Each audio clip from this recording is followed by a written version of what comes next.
Hey guys, Arleesha here and welcome to another video. Today we are going to be starting our limited color palette series, and I'm really excited because my friend Tori over at the channel Juicy Ink is going to be joining me for this very first video in the series. Tori has been one of my biggest inspirations in art for years now, and I'm so honored now to call her my friend, but I will leave a link to her video down in the description as well, and I will be running over there as soon as it's live to check it out, and I hope you guys will do the same.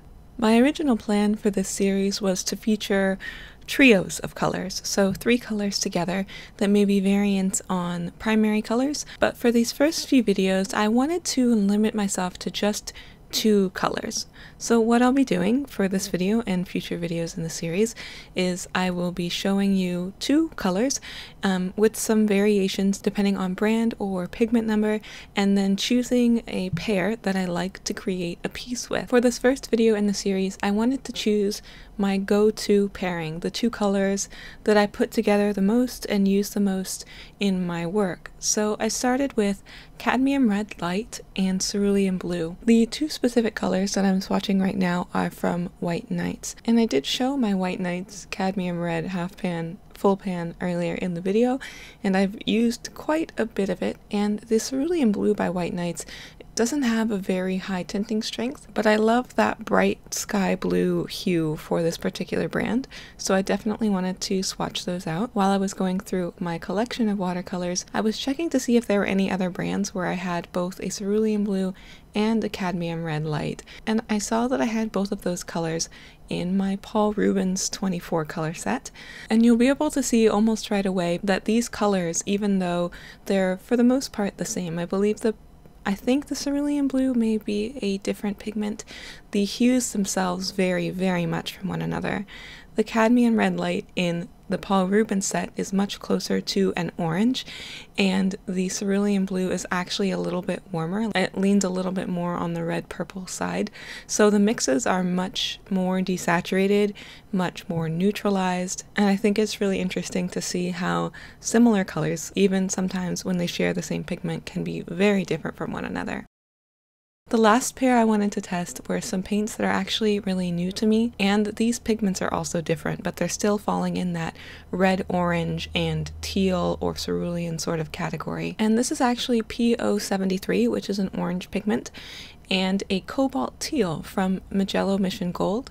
I recently found the Magello Mission Gold pure pigment set on eBay. There was a seller who had slightly used them, used the paints to kind of make some swatches, and then didn't want them anymore, so I was able to pick those up on eBay at a reduced price, which is really exciting. I've wanted these paints for years now, but could never really justify buying them, and of course over that time I accumulated even more paints, but I finally found them at a reduced price, and they were used, so I wasn't just buying new ones. I was able to take ones that someone didn't want anymore and give them a new home, so I kind of jumped on that opportunity, and I really like how vivid and vibrant and saturated and clean these colors are. After having swatched just the 2 colors, I wanted to show you how adding just one color, like a yellow, could turn this into a much wider and larger color palette. So I drew this little template for a color wheel, and my circles were so wonky and not straight at all, and it just looked like a mess, so I decided to add a little tired face on the inside and just have a tired little color wheel friend, and hopefully the cute face would distract from the fact that my circles were not even and it was kind of a big mess, and I kind of really love this little face. The colors I'm using for this little color wheel are the Magello colors, so I've got that P073 and that cobalt teal, and I've added in a yellow ochre for something that's really earthy but still has a lot of vibrance from the reddish color and that teal. The mixes are really interesting and unique. I'm not going to be using yellow for this video, and you may think that because I enjoyed making this little wheel so much, which I really did, that I would have chosen the 2 Magello paints to use for my final piece, but I didn't. There was something about the neutral, more natural skin tone sort of colors in the Paul Rubens pair that made me really want to give them a try. I haven't used my Paul Rubens paints in a little while, and I wanted to experiment with two colors that neutralized each other very well. And a big part of the reason that they do that is because this cadmium red is a bit more orange. These colors are closer to opposites when you look at a color wheel, and opposites on the color wheel will always neutralize one another. They're also complementary colors.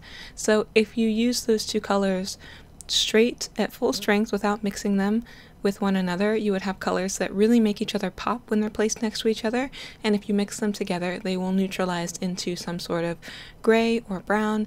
And because this color is less red, it doesn't mix as much of a purple as it does more of a brown. When you add a bit more of the blue, you can get a little bit more of a purpley shade, but the cerulean blue does granulate so heavily that the blue and that cadmium red separate from each other a ton. Even when you mix them, as it dries, those two colors separate a lot. So there were some really interesting effects to work with. While painting this portrait, I wanted the entire one side of the face, the majority of the face that we can see, to be in shadow, and I had a lot of trouble kind of trying to balance out the values for this piece. So in the end, I feel that I overworked it a bit, and I wasn't super happy with this piece as a representation of, you know, two colors that I really love to mix together, being like a really warm orangey red and a cooler greenish blue. And I didn't think that I had done my love for that combination of colors justice. So I did end up also doing a second piece, which you will see in this video. But I wanted to share this one with you anyway, because I think that this combination of colors is so unique, and there is a lot of variance that you can get, and I really love the darker colors that can be mixed from these two. And I do think this is a really fascinating way to see what you can do with just two colors. In the end, I'm not entirely unhappy with this piece. I learned a lot, and looking back on it, there are some things about it that I like and that I would like to explore more and you know, kind of test some theories out in the future.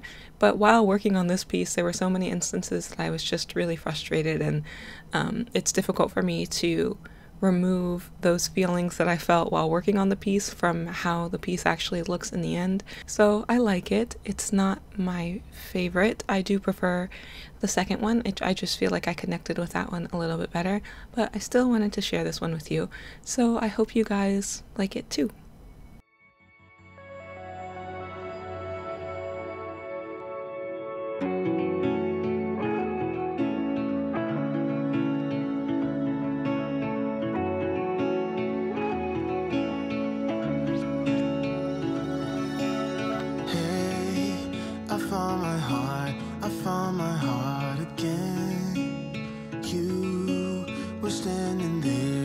Bravely let me in. I could wait 1,000,000 years or more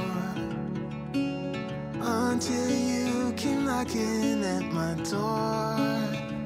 It's hard to be this real. We can play our favorite song, dancing to it all night long. With you I feel something, 'cause we're both so unashamed. We're not playing any games.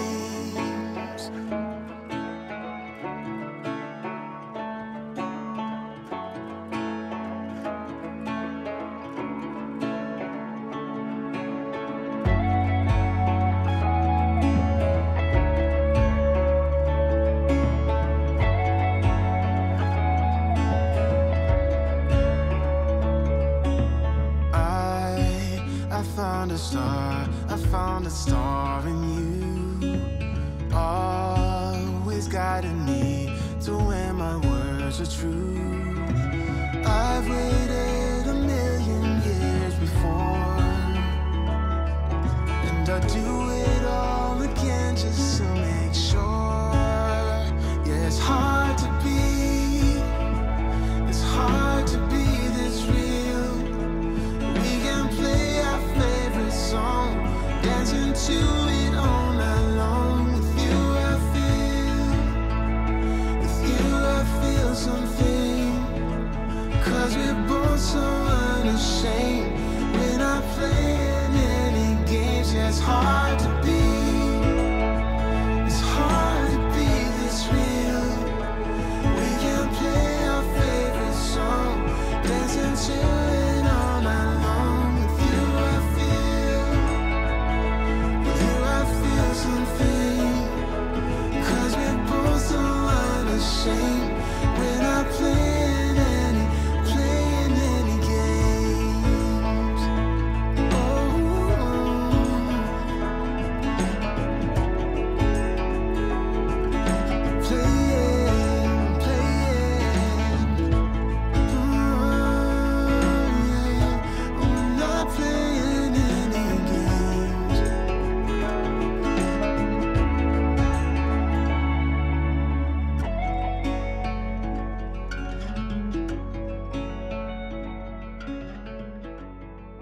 I sometimes get questions about this, so I just wanted to show you guys quickly.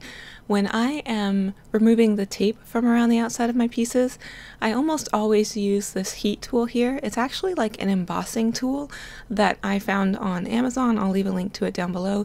And I use it to dry my paint in between layers, and I also heat my tape before I remove it. And that is really helpful for removing the tape easily without ripping the paper. For the second piece here, I did go back to the Magello Mission Gold colors. I really loved the vibrancy and saturation of these two colors when put together, and I had sketched a tiny little doodle in my sketchbook that I really liked the concept of, and I wanted to turn it into a quick painting. I actually didn't spend a ton of time on this painting. It took me maybe 45 minutes or so to bring it together, but I'm much happier with it, even though it took less time than the first one I did with this video. I just feel like I was able to apply the two colors individually in a better way, and also show the way that they mix and react with one another in a way that just makes me happier. So that's what I'm going with. I wanted to explore a concept that was a little bit different here. So I didn't want the eyes to be the most rendered part of this portrait. I wanted to do something different. I wanted to try something new.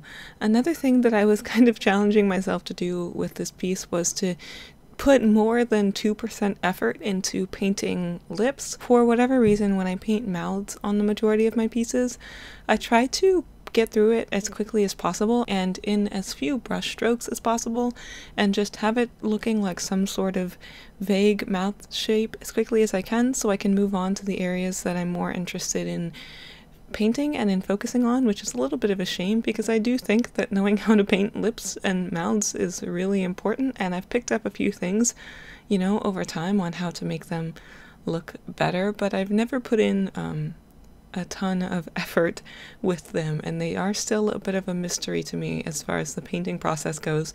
So I did spend a little bit more time on these lips. I think I need to just like get out a sheet of watercolor paper and fill it with a bunch of watercolor lip and mouth studies to really understand a painting process for them that makes sense to me. So maybe that'll be this month's real-time video on Patreon. I'll just sketch out a bunch of lip shapes and paint them for my patrons in real time, and we'll chat and stuff. I'm really excited to finally be starting this series. We've been talking about it for a little while now, and the idea of a limited color palette is something that I really love, and I'm excited to explore lots of combinations.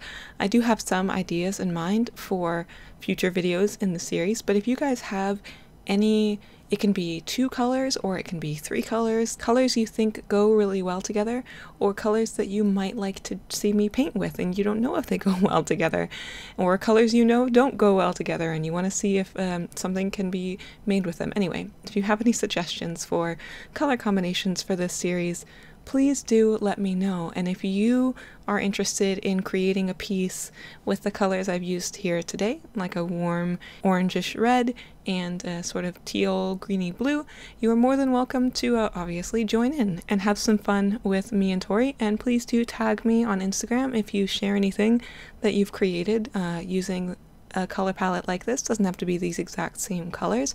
I'm going to be testing out lots of combinations throughout this series. I decided to leave the eye portion last on this piece quite intentionally, as I knew it was going to be, one, the quickest part of the piece, it wasn't going to be the most rendered, and it was going to change the atmosphere of the piece completely once those eye shapes were in. And I say eye shapes because I wanted more of the idea of eye drawings that were kind of taped over this figure's face. And I'm really happy with how they turned out. I think it's a bit unsettling, and it looks like someone just doodled on here. Well, I mean, I did. I'm doing that now. I'm doodling on here, but it was so fun to hold my paper up like this and to just kind of doodle in some eyes with one of my favorite calligraphy brushes.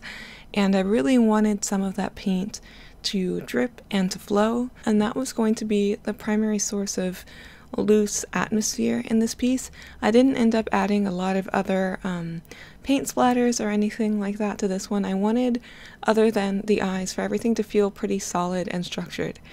I did kind of try to add some highlights to the lips, but I ended up going crazy and putting a ton of white gouache all over the place, and did I do it? Am I doing a shiny lip thing? I don't even know. Like I said, I need to practice them, but we'll get there and I will share my findings with you. Overall, I like this piece. I like that it feels bright and clean, but almost in a sort of sterile and slightly unsettling way, and I love that it varies from the first piece in that way. The first piece had a lot more neutral colors and was just different, so I hope you guys have enjoyed seeing two pieces come together. I like getting to share two pieces with you instead of just one, as I feel like it makes the whole process feel like more of an experiment. Instead of pressuring myself to have one perfect piece, I can just walk you guys through the process, and sometimes it turns out the way I want it to, and sometimes it doesn't, and I'm happy to share all of that with you because that's just how art goes, and that's just how life goes. Sometimes it works the way you want, and sometimes it doesn't, and you can try again, and sometimes the next one's better, and sometimes it's not. But anyway, I hope you guys have enjoyed this process. Please do let me know if you would like to see any other color combinations for this series. I'm so excited to play around with lots of different color pairings and trios of colors, and I cannot wait to see Tori's video. Guys, please do check her out if there's some small chance that you don't know who she is yet. She's amazing, and she's like one of my art heroes, and getting to do anything with her at all is really like a dream come true for me. So please do go check out her video and her channel. Thank you, Tori, for joining me in this fun little challenge, and I will see you guys in the next video. Bye bye. It's hard to be this real. We can play our favorite song, dancing to